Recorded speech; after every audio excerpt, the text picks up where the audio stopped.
গত এক বছরে লিটন দাসের ক্রিকেট খেলা দেখলে মনে হয় যেন হেলার ফালার দুর্ভিক্ষে জন্ম হয়েছে। কোনো খেলাধুলার কোনো সাইজ নেই। একটা ওপেনিং ব্যাটসম্যান একটা দেশের, বাংলাদেশ আজকে এজ এ লং টাইম যাবৎ অনেক 2001 সাল থেকে হে ক্রিকেট খেলে। এত পুরনো একটা দল ইন্টারন্যাশনাল ক্রিকেটে ডেবিউট হয়েছে 2001 সালে। এত পুরনো একটা দল কিভাবে দলের একটা ওপেনিং ব্যাটসম্যান কিভাবে গত এক বছর দেড় বছরে যাবৎ কোনো হাফ সেঞ্চুরিও নাই। তো এই রকমের একটা প্লেয়ারে কিভাবে বিশ্বকাপের মঞ্চে নেয় ওপেনিং ব্যাটসম্যানে? কি করবে লিটন দাস? বাংলাদেশ সাউথ আফ্রিকার লাগে খেলা পড়ছে টি-20 বিশ্বকাপে, বাংলাদেশ শ্রীলঙ্কার লাগে খেলা পড়ছে, বাংলাদেশের খেলা পড়ছে নেদারল্যান্ডের সাথে। দেখেন, বাংলাদেশ টি-20 বিশ্বকাপে একটা ম্যাচও জিতবে না। মেহেদী মিরাজ কি? মেহেদী মিরাজের কেন নেওয়া হয় নাই? মেহেদী মিরাজের পারফরমেন্স লিটন দাসের থেকে মেহেদী মিরাজ ওপেনিং করলে খুব ভালো করে, কারণ মেহেদী মিরাজের দিয়ে ওপেনিং কয়েকবার করানো হয়েছে।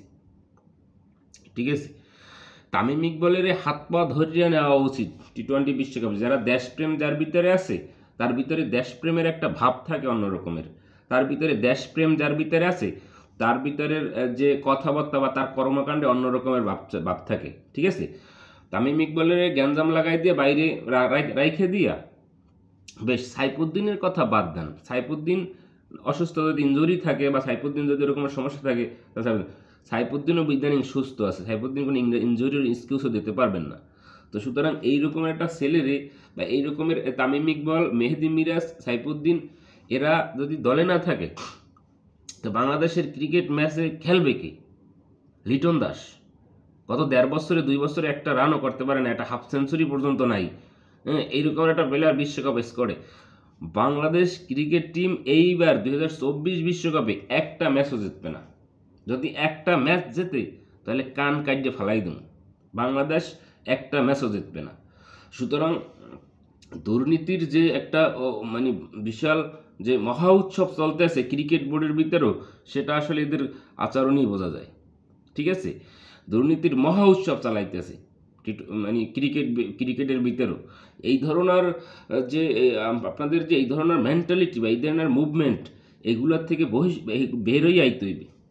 ঠিক আছে, এগুলো থেকে বের হয়ে আইতে হইবে। সৌম্য সরকারেরও কোনো ভালো পারফরমেন্স নাই।